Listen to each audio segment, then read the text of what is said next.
What's good with it? It's Sharp with it, and today I brought you some videos that may make you rethink your reality. But before we get into this, could you please hit that like button, that subscribe button, that I should not have to remind button up your coats, because we're about to step into the code.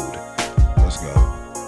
Signs of the zodiac is literally inside of you, the 12 parts of consciousness. You are the 13th part of consciousness that is your identity, the sum of all the aspects of those different parts of consciousness.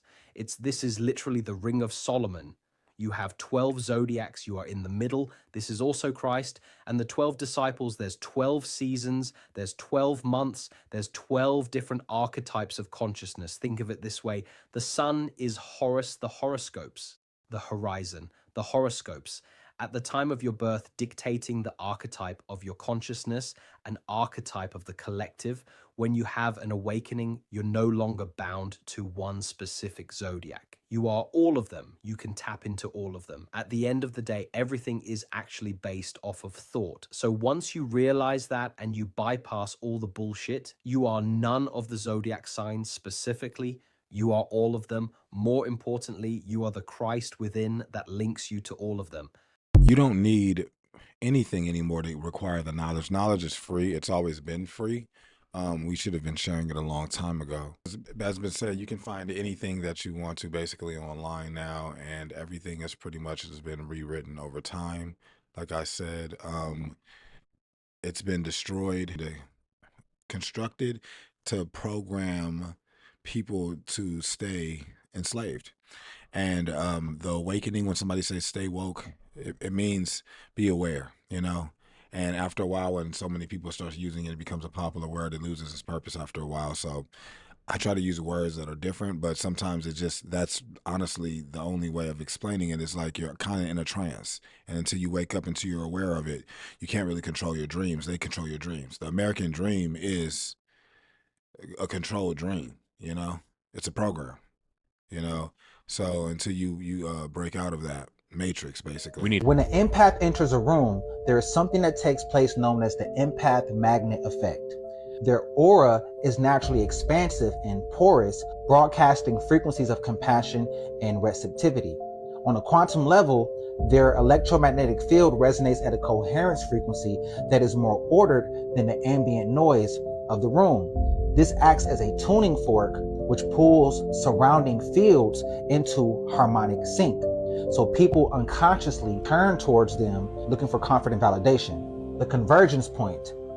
As more attention flows towards the empath, lots of microcords and projections attach to their field. The empath then becomes a low resonance channel for energy exchange, making them the path of least resistance for others' tension, excitement, and unresolved emotion. They essentially becomes the room's grounding rod, absorbing and processing static, grief, and erratic excitement that others do not know how to hold.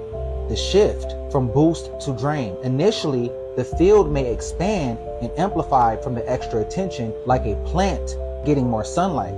But without energetic filtration, this mixed energy turns dark, destabilizing their aura. These cores begin to siphon. Once siphoning outweighs admiration, their energy reserves drop, and that leads them to the subconscious urge to exit. Protection protocols before entering spaces. The mirror sphere. Imagine a bubble of liquid gold light around you. Its outer layer is reflective, bouncing all non-beneficial energy back in neutralized form. Visualize a beam of light running from your crown to the Earth's core, so any excess or invasive energy drains down harmlessly. Mantras. Repeat internally before entry. My energy is my own. I choose what I receive. I choose what I radiate. Only love, truth, and harmony pass through my field. I am sovereign and light. Crystals to wear. Black tourmaline, which aids in grounding and protection against psychic drain. Labradorite deflects unwanted attention while enhancing intuitive scanning. Amethyst transmutes negative projections into neutral energy. Shungite will shield against electromagnetic and psychic interference. Limit physical contact unless you consciously choose it. Stand with your back to a wall or solid object to reduce energetic exposure. Take intentional field breaks. Step outside or into a quieter zone every 30 to 45 minutes to discharge collective energy. sense when a person is feeling, um, I can sense when a person is feeling anxious or sad, and that sadness actually like starts to affect me. So I have to be very, very aware of who I share my energy and my space with. And although I have no problem with listening to people, but I believe all of this to be true. Honestly, I believe all of this to be true because it has happened to me so many times. People come up to me, start talking to me, and have a conversation with me, and it'll be just out of nowhere, out of the blue, and it seems so comfortable with me. And I always give them the time of day, and I always listen to them because you never know who's going through something that day. And I've had time where people have said something to me randomly, and it changed my day. So yeah, 100%. This right here was Nikola Tesla's master key. See, Tesla knew that magnetism and copper was the key to unlimited free energy. He wasn't chasing oil, coal, or wires. He was chasing the natural, ever-present forces of the universe, the ones that can't be patented or controlled. And this is why they got rid of him. What you're seeing is free energy being born right in front of you. And the Earth itself represents a giant coil with copper and magnetism because it has a magnetic core, our North Pole. And Tesla knew how to tap into the infinite generator that the Earth is. Tesla also knew that the atmosphere was a giant battery, the ether, and he built towers to pull this energy straight from the sky and deliver it for free for the people. So why is it that we don't have free energy today? Well, you can't put a meter on magnetism. Copper is abundant, magnets are everywhere, and if the world knew, the oil industry would collapse overnight. Obviously, this isn't good for the people that are in power. But remember, people, knowledge is true power, and you need to look within for the real answers. Peace and love. Knowledge is true power, and that means that power is free, right? Because knowledge is free. So, and knowledge is power. So there you go, and if you ever broke out of that program, knowing that you could get free energy, that you would probably come up missing. And that's the thing about it. Do you think the moon's real? No, absolutely not. The Dogon tribe in Africa talks about the time before the moon. Literally, there was a time before the moon, which means what? Which means the moon was implanted there, was not made by, quote unquote, the original OG God. It was implanted there, and like literally, there's a whole science about how it connects to Saturn and how it's literally like an energy suck station, how it's influencing the water and the magnetism of the reproductive cycle, the hormonal cycle. We're water, we're 77% water. If it affects the ocean, is it affecting us? Absolutely. Saturn is communicating with the moon, and there's like a connection there, and it's pulling energy, and there was a time before the moon, which means it was planted there. Yeah. Saturn, huh? Yeah. I feel like I've heard that Saturn is like Satan or something. And when you listen to Saturn, I don't know if you've ever heard of sort of this tone that comes from each planet, but when you get to Saturn, it sounds like hell. I haven't particularly sat and listened to Saturn, but yeah, I'm not scared. Maybe I'll listen to it, yeah. I'm glad he said this, that he's not scared, because fear is the number one thing that will keep you from moving forward. And if you're afraid to learn more or to dive into a different perspective of how things are, and you let other people control the narrative, like, oh, Saturn is Satan. It's like, look, why do you have to apply these earthly things to things that are so much more? We could never understand them. We're just now understanding them piece by piece. So for people to think that they have it all together and that they know everything, it's just egotistical. Nobody knows it all. I don't know it all. You don't know it all. Who don't know it all? We don't know it all. But what I'm trying to say is this, though. I totally understand that. That makes sense. Just like the waves are controlled and affected by the moon, why wouldn't 90, if we're 80%, 75% water, why wouldn't our bodies be affected by it? And everything has a balance, everything has to have a balance. If we're spinning around and we're doing all of this rotation, then trust and believe that on different axes, on different rotations, the earth acts different ways, and that's why our emotions act differently and we act different ways. And once we understand that, and we will be able to predict when it's going to happen and avoid it. That's all it is. But if you're afraid to when it happens, you're never going to have any time to actually predict it because you're in fear of it. You'll be in the flight mode of running away instead of facing your fears and fighting it and then stopping it from ever having it again. Even though it's inevitable, it can't really happen again. But I mean, it never not happen again. But you can prepare for not to get hurt. I'll get out the way. You can prepare to get out the way.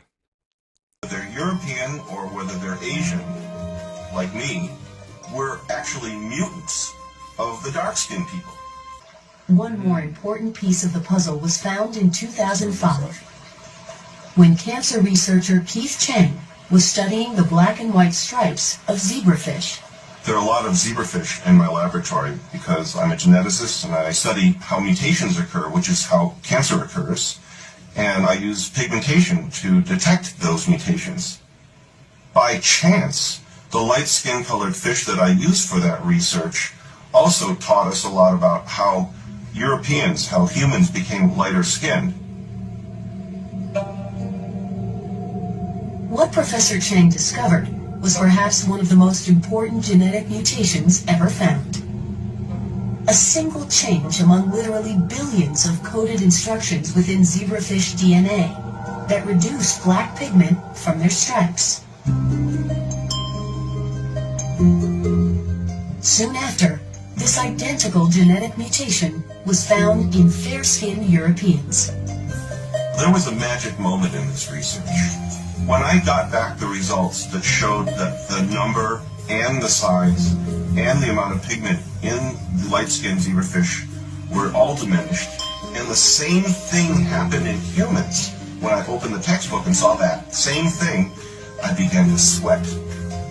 Not only did light-skinned people evolve from black-skinned people, but lighter-skinned people, whether they're European or whether they're Asian, like me, were actually mutants of the dark-skinned people. This was remarkable because we had only inferred on the basis of circumstantial evidence that this must have occurred in evolution, but we didn't have any concrete genetic evidence. Now we do. So basically everything came from something. And guess what? God said, let there be light, right? So what was there before light? Darkness. So everything came from darkness. Every color came from darkness. Funny how that works out, huh? So it actually does make sense that every race descended from the black race, right? The dark race, the darkest race. And so you mutated over time, which is just according to your environment, basically. And so, yeah, we're going to change colors. We're going to have different colors from different environments for different reasons.